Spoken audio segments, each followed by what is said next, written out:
aspect of the whole, your musical career. But are there any questions? This is a great opportunity to talk. Okay, is there a way for you to make your way up here so you can, you don't want to get up? Come on, just come on. I can go over there with the mic. Here. I can get down there somehow. We want you to be heard. Yeah, I'll tell you what, come on. No, I'll do it. Oh, that's so awesome. I worked out today. Oh, that's awesome. How are you? Okay. My question is for Ernie Isley. I would certainly like to know how you play that guitar with your tongue and not bleed to death. Good question. You might need to check his tongue. Okay, put it this way. I think of all of my guitars as female.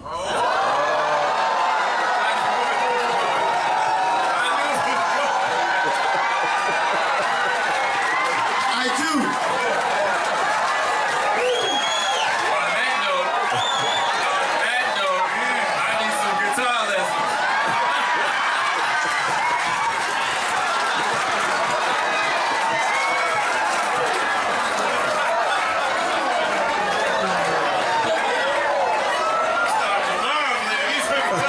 That's a real good question. I'm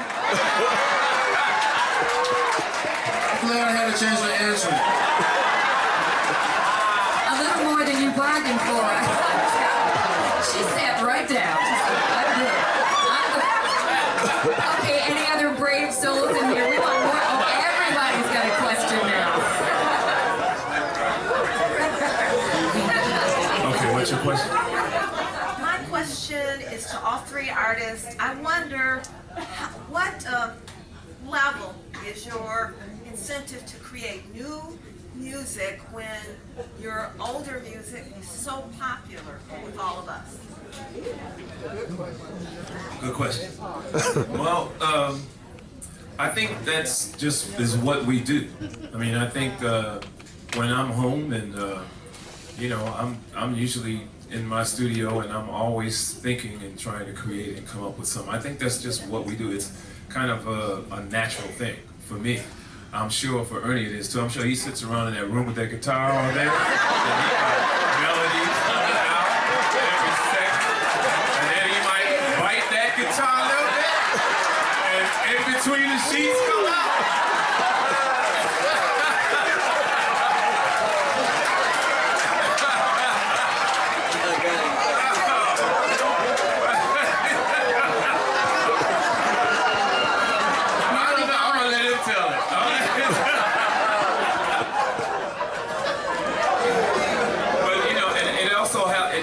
To have a deal. If you have, you know, if you're with a record company and even if they sign you for 3 or 4 records, you know, it helps the incentive. When you know you got a record to do, you get creative real quick. But you know, when you get my age and there's no deals on the table, I kind of sit around a little bit now.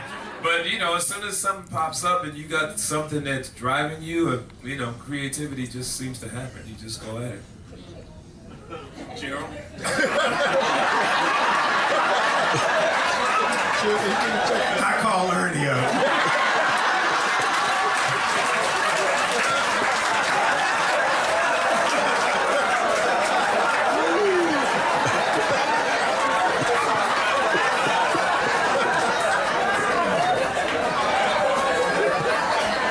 Yeah. How many strings you go through? Jeffrey's on a roll now. He ain't gonna stop. He gonna keep going. Take another one. I don't know how to follow that.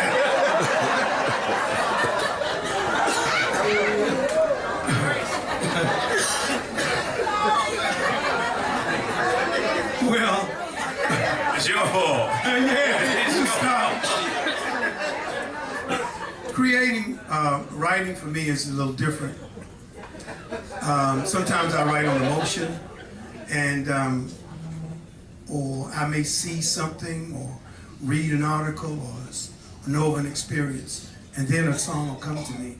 And then there have been times when I've written, when I wrote "We Never Danced to a Love Song" with Sonny, and Sonny just started playing the guitar, and I just sang the song, the whole first verse and the chorus. And then we came home and we recorded and wrote the second part. The song was done. So it's different ways that songs come to me. And in writing today, to me, I still believe in writing songs that people can identify with, that you can touch you, you know. And I was always taught, my father taught me a long time ago, he said, son, don't sing a lie. And at first I didn't understand what he meant about not singing a lie. And that's something that you don't believe in, something that you can't identify with. So songwriting to me comes a little different. I try to write, as I said, I try to write songs about life, about what we're going through, or what I've seen, or I may have experienced, or I can think of myself experiencing. And so it comes in various ways. But like Jeff said, when you got a deal, it comes real quick. Or you can call Ernie, as I said. Well, I didn't know these guys was this crazy. I know they was funny and all that, and clever and talented. Now I'm finding out how crazy they are.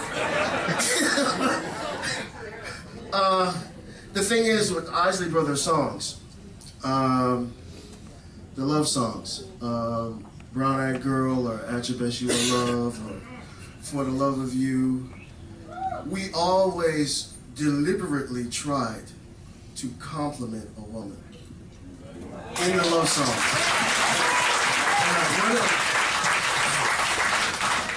Like one time, I had a track. We had recorded just a track of music, and my brother Marvin, the bass player, he came to me and said, Ernie, what's the name of that? Do you have a title for that song? And I said, yes, Groove With You. I didn't have any lyrics yet. I just said, it's Groove With You. And he went away from me and came back in about 10 minutes and said, this is it. I said, get out of here, man. And, oh, I've been thinking of you, and you've been thinking of me. Ronald said, yeah, I think so. Oh, I'll give all that I have if you give all that I need. And here's the compliment. Oh, let's be fair. And I think it's time we clear the air. You've been watching me, I've been watching you. You know I've been wanting to groove with you. So yeah, that's it. That's it. You know. And he did that in 10 minutes. He did that in 10. He walked away from me and came back in 10 minutes with scribble on a legal pad. I'm like, get out of here, man. That's impossible. I mean, at least wait a couple of hours or something. But it was inspired, you know. And the lyrics that he came up with are the lyrics on that particular song. It's a great thing to have this, to be touched on the inside by this music thing, and you feel led to do it, to express yourself in that way. So you always have, it's always a place you can return to if you are looking for some additional material. You know, like if Gerald's talking about, you know, you're my shining star, don't you go away. You know, that'll never get old. And On the Wings of Love, true story, I was leaving a mall once, and I was listening to On the Wings of Love, and the girl I was with was like, well, come on, let's go. I'm like, wait a minute. On the wings of love, man, out of all the clouds, the only way to fly is on the wings of love. Come on, Jeff. Give it to him. On the wings of love, only the two of us together flying high.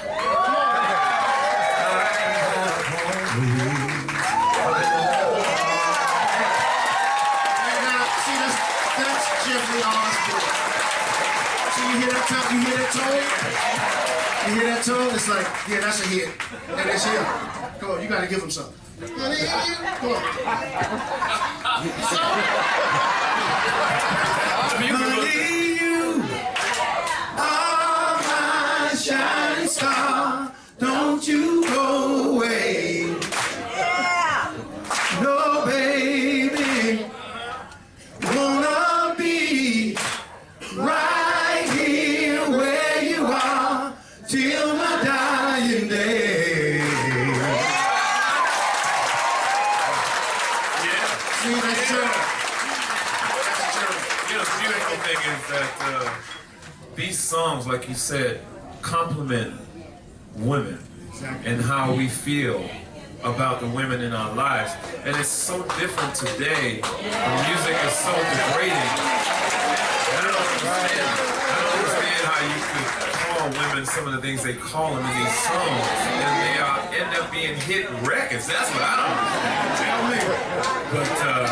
But that is really missing in today's music, and that's why you're legends. That's why you're legends, because you gave people something that they can hold on to forever. You guys are asking some really good